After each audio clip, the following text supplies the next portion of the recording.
നമസ്കാരം. ഇറാനുമായി സംഘർഷം തുടരുന്നതിനിടെ ഇറാനിൽ നിന്ന് തനിക്ക് നിഗൂഢ സമ്മാനം ലഭിച്ചുവെന്ന് US പ്രസിഡന്റ് ഡൊണാൾഡ് ട്രംപ് പറഞ്ഞത് ലോകത്തെ ആശ്ചര്യപ്പെടുത്തിയിരുന്നു. തങ്ങളുടെ രാജ്യത്തെ ബോംബിട്ട് നശിപ്പിക്കാൻ അനുമതി നൽകിയ രാഷ്ട്രത്തലവന് ഇറാൻ സമ്മാനം നൽകിയെന്നതായിരുന്നു ഈ ആശ്ചര്യത്തിന് കാരണം. ഹോർമുസ് കടലിടുക്കുമായി ബന്ധപ്പെട്ടതാണ് സമ്മാനമെന്നും ആണവ വിഷയമല്ല ഇത്, മറിച്ച് എണ്ണ, പ്രകൃതിവാതകം തുടങ്ങിയവയുമായി ബന്ധപ്പെട്ടതാണ് സമ്മാനമെന്നും ട്രംപ് നേരത്തെ വെളിപ്പെടുത്തിയിരുന്നു. അതിന് വലിയ സാമ്പത്തിക മൂല്യം ഈ സമ്മാനത്തിനുണ്ടെന്നും അദ്ദേഹം പറഞ്ഞിരുന്നു. കഴിഞ്ഞ ദിവസം അവർ ആശ്ചര്യകരമായ ഒരു കാര്യം ചെയ്തു. ശരിക്കും ഇതൊരു സമ്മാനമായിരുന്നു. ഇന്നാണത് ലഭിച്ചത്. അമൂല്യവും വിലപിടിപ്പുള്ളതുമായ ഒരു വലിയ സമ്മാനമായിരുന്നത്. എന്താണതെന്ന് ഞാൻ ഇപ്പോൾ വെളിപ്പെടുത്തുന്നില്ല. അതൊരു വിലപ്പെട്ട സമ്മാനം തന്നെയാണ് എന്നുള്ളതായിരുന്നു വൈറ്റ് ഹൗസിൽ വെച്ച് നടത്തിയ വാർത്താ സമ്മേളനത്തിൽ ട്രംപ് പറഞ്ഞത്. എണ്ണ, വാതകവുമായി ബന്ധപ്പെട്ട സമ്മാനമാണ് ഇറാനിൽ നിന്നും ലഭിച്ചതെന്ന് അമേരിക്കൻ ചീഫ് കമാൻഡറും വ്യക്തമാക്കിയിരുന്നു. ഇരു രാജ്യങ്ങളും തമ്മിലുള്ള വെടിനിർത്തൽ സാധ്യതകളും അദ്ദേഹം പങ്കുവച്ചിരുന്നു. സമ്മാനം വിലപ്പെട്ടതെന്നും അദ്ദേഹം കൂട്ടിച്ചേർത്തു. ഇപ്പോൾ ആ സമ്മാനത്തെക്കുറിച്ച് വിശദമായി വെളിപ്പെടുത്തിക്കൊണ്ട് ട്രംപ് തന്നെ രംഗത്തെത്തിയിരിക്കുകയാണ്. ഇറാൻ ട്രംപിന് നൽകിയ വിലപിടിപ്പുള്ള സമ്മാനം ഒരു 10 കപ്പൽ നിറയെ അസംസ്കൃത എണ്ണയാണ് എന്നുള്ളതാണ് അദ്ദേഹത്തിന്റെ വെളിപ്പെടുത്തൽ. അമേരിക്കൻ താൽപര്യത്തിൽ ഹോർമുസ് കടലിടുക്ക് വഴി 10 എണ്ണക്കപ്പലുകൾ പോകാൻ ഇറാൻ അനുവദിച്ചു എന്നാണ് ട്രംപ് സൂചിപ്പിച്ചത്. അമേരിക്കയുമായി ചർച്ച നടത്തുന്ന ഇറാന്റെ പ്രതിനിധികൾ തങ്ങളുടെ വിശ്വാസ്യത തെളിയിക്കുന്നതിനായി നൽകിയത് 10 വലിയ കപ്പലുകൾ നിറയെ അസംസ്കൃത എണ്ണയാണെന്ന് പ്രസിഡന്റ് ഡൊണാൾഡ് ട്രംപ് അറിയിച്ചു. ക്യാബിനറ്റ് യോഗത്തിനിടെയാണ് ട്രംപ് ഈ രഹസ്യം പരസ്യമാക്കിയത്. ഇറാനുമായി ചർച്ചകൾക്ക് നേതൃത്വം നൽകുന്ന പ്രത്യേക ദൂതൻ സ്റ്റീവ് വിറ്റ്കോഫിനോട് അനുവാദം ചോദിച്ച ശേഷമായിരുന്നു വെളിപ്പെടുത്തൽ.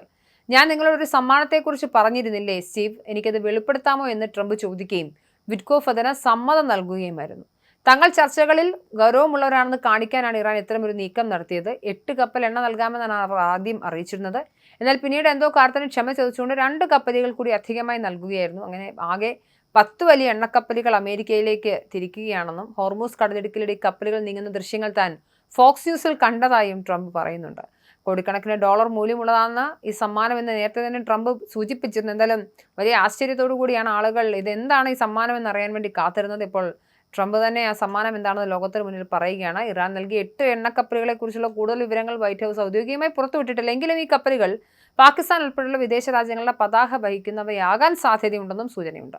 ഹോർമുസ് കടലിടുക്കിലൂടെ തടസ്സങ്ങൾ നീക്കി കപ്പലുകൾക്ക് വഴിയൊരുക്കുകയാണ് ഇറാൻ നൽകിയ ശുഭസൂചനയായാണ് ട്രംപ് ഭരണകൂടം കണക്കാക്കുന്നത്. അതേസമയം ഇറാനിലെ ആരുമായാണ് ചർച്ചകൾ നടത്തുന്നതെന്ന് വെളിപ്പെടുത്താൻ ട്രംപ് ഇതുവരെയും തയ്യാറായിട്ടില്ല എന്നുള്ളതാണ് മറ്റൊരു യാഥാർത്ഥ്യം. ഇറാൻ പ്രതിനിധികൾക്ക് സ്വന്തം നാട്ടിലെ ജനങ്ങളെയും തങ്ങളെയും ഭയമാണെന്നും അതുകൊണ്ടാണ് പേരുകൾ രഹസ്യമായി വെച്ചിരിക്കുന്നതെന്നും അദ്ദേഹം പറയുന്നു. അവർക്കൊരു കരാറിലെത്താൻ അത്രമേൽ ആഗ്രഹമുണ്ട്, പക്ഷേ തുറന്നു പറയാൻ അവർ ഭയപ്പെടുന്നു എന്നാണ് ട്രംപിന്റെ അവകാശവാദം. പ്രസിഡന്റ് മരുമകൻ ജാരദ് കുഷ്നറും സ്റ്റീവ് വിറ്റ്കോഫുമാണ് ഇറാനുമായുള്ള ചർച്ചകൾക്ക് ചുക്കാൻ പിടിക്കുന്നത്. ട്രംപിന്റെ ഈ പുതിയ വെളിപ്പെടുത്തൽ വരും ദിവസങ്ങളിൽ ആഗോള രാഷ്ട്രീയത്തിലും വിപണിയിലും വലിയ ചർച്ചകൾക്ക് വഴിവെക്കും. ഇറാന്റെ ഊർജ്ജ നിലയങ്ങൾ ലക്ഷ്യമിട്ടുള്ള ആക്രമണങ്ങൾ നടത്തുന്നതിനായി നിശ്ചയിച്ചിരുന്ന സമയപരിധി ട്രംപ് നീട്ടിയിട്ടുണ്ട്. 7 ദിവസത്തെ സാവകാശമാണ് ഇറാൻ ആവശ്യപ്പെട്ടതെങ്കിലും താൻ 10 ദിവസം അനുവദിച്ചതായി ട്രംപ് വെളിപ്പെടുത്തി. ഇതോടെ ഏപ്രിൽ 6 വരെ ആക്രമണങ്ങൾ ഉണ്ടാവില്ല എന്നാണ് മനസ്സിലാക്കുന്നത്.